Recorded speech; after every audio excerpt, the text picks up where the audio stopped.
(1980년대는) 수많은 가수와 히트곡들이 쏟아져 나오던 시기였는데, 특히 조용필 씨는 내놓는 앨범마다 대부분 히트를 하면서 시간이 지나도 그의 노래는 대중들에게 꾸준한 사랑을 받고 있었다. 나는 그의 노래 중에 특히 고추잠자리를 좋아했고, 이용의 잊혀진 계절도 10월의 가을 모습을 노래로 잘 표현해서 참 좋아했었다. 작은어머니가 운영하시는 식당에는 우리가 이모님이라고 부르는 지인이 계셨는데, 작은어머니와 어느 동생하며 친하게 지내시는 마음이 따뜻한 분이셨다. 어느 날 작은어머니의 심부름으로 이모님 댁에 가게 되면서 나보다 1살 위인 이모님의 아들과 처음 만나게 되었다. 이모님이 오빠에게 전해주라고 했어요. 고맙다. 잠깐 들어왔다 갈래? 내 동생도 있으니까 만나보고 조금만 놀다가. 희철 오빠 여동생은 무척이나 활달한 아이였다. 언니 이것 좀 먹어봐요. 언니는 몇 살이에요? 16살. 그러면 우리 오빠보다 1살 적은 거네. 그러면 고1이에요? 아니, 중3이야. 우리들은 이상하게 예전부터 알던 사이처럼 빠르게 친해지게 되었다. 희철이 오빠 집에는 항상 친구들이 많이 모여 있었는데, 미영이와 나는 오빠 집에 자주 놀러 가곤 했다. 오빠 나왔어. 뭐야, 오늘은 왜 이렇게 친구들이 많이 모여 있는 거야? 무슨 날이야?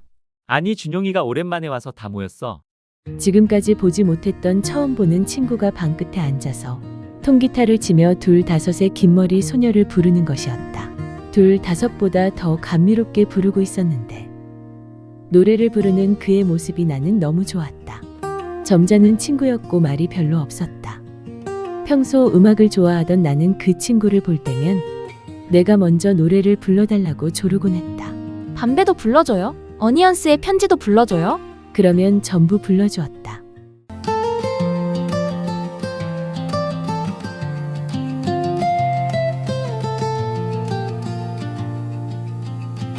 우리들은 모이면 이야기꽃을 피우며 다 같이 노래도 불렀고, 그렇게 보내는 시간들이 무척 좋았다. 오빠들은 내가 복숭아를 좋아한다고 했더니 어디서 가져왔는지는 모르지만 큰 자루에 3자루나 따가지고 와서 많이 먹으라고 주고 간 적도 있었다. 우리는 자주 오빠들과 만나 시간을 보내면서도 공부는 절대 게을리하지는 않았다. 내가 공장에 다니느라 수업을 많이 빠졌기 때문에 남들보다 더 열심히 공부를 해야만 했고, 연합고사에 떨어지면 고등학교에 갈 수 없었기 때문이었다.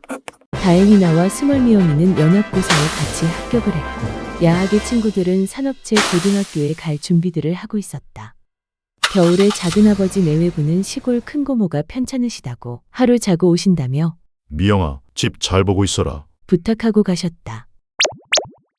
나는 이때다 싶어 오빠들과 스몰미영이를 초대해서 작은 파티를 하였다. 우리는 처음으로 진지하게 서로의 꿈에 대해서도 이야기를 하게 되었는데, 노래를 잘 부르는 그 친구는 축구 선수가 꿈이라고 했다. 학교에서도 축구 유망주로 주목을 받고 있는 상황이라고 오빠가 말해줬던 기억이 났다. 그날 그 친구와 제일 많이 이야기를 했고, 이상하게도 나는 그 친구를 오빠라고 부르지 않았다. 그렇다고 이름을 부른 것도 아니었다. 나도 왜 그랬는지는 잘 모르겠다.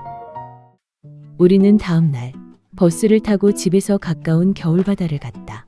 날이 추워도 돈이 없어 따뜻한 음료수 한 잔씩 사 먹을 돈도 없었지만 친구들끼리 서로를 바닷물에 빠뜨리기 위해 붙잡으러 다니기도 하고 도망가기도 하는 모습들이 정말 재미있었다. 그러다 나를 진짜로 빠뜨릴 것처럼 심하게 장난을 치길래 나는 정말로 빠뜨리는 줄만 알고 야, 하지마. 소리를 지르며 도망갔다. 나는 너무 즐거웠다. 아니, 그날 우리들은 모두 행복했다.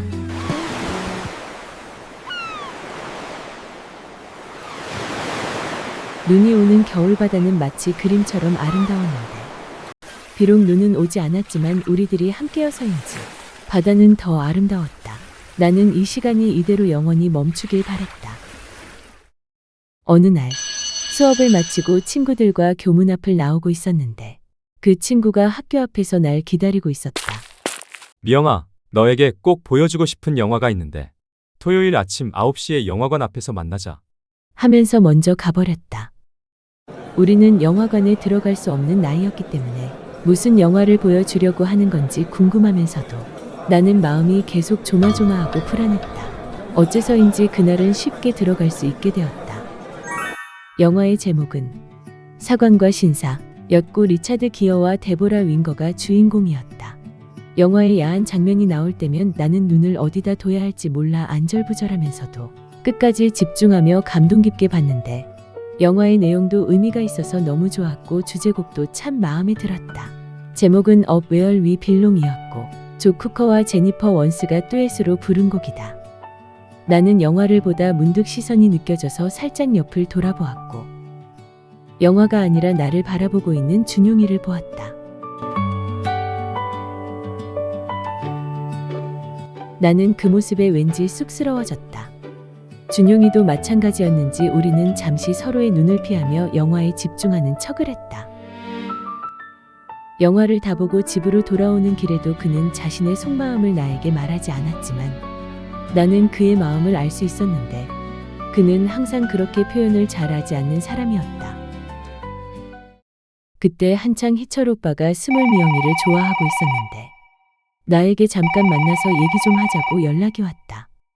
나는 작은 어머니께 말씀드리고 금방 돌아오려고 했는데 말하다 보니 얘기가 너무 길어져 버렸다. 마음이 급해져서 희철 오빠랑 서둘러서 집으로 걸어가고 있었다.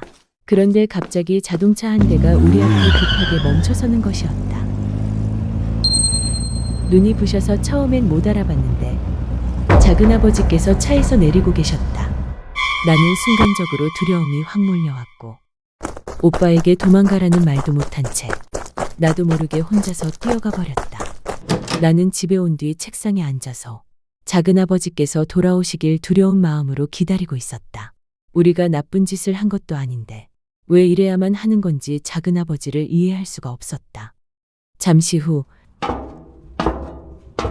작은아버지가 2층으로 올라오셨고 내 앞에서 무표정한 얼굴로 허리띠를 빼시는 것이었다. 그래도 나는 잘못한 것이 전혀 없었기 때문에 고개를 숙이지 않았다. 더 똑바로 작은아버지의 눈을 바라보았다. 작은아버지는 정말 때릴 듯이 허리띠를 만지작거리면서 점점 더 공포감을 조성했다. 나는 그 순간을 평생 잊을 수가 없다. 작은아버지의 그 행동 자체만으로도 나에게는 엄청난 공포였다.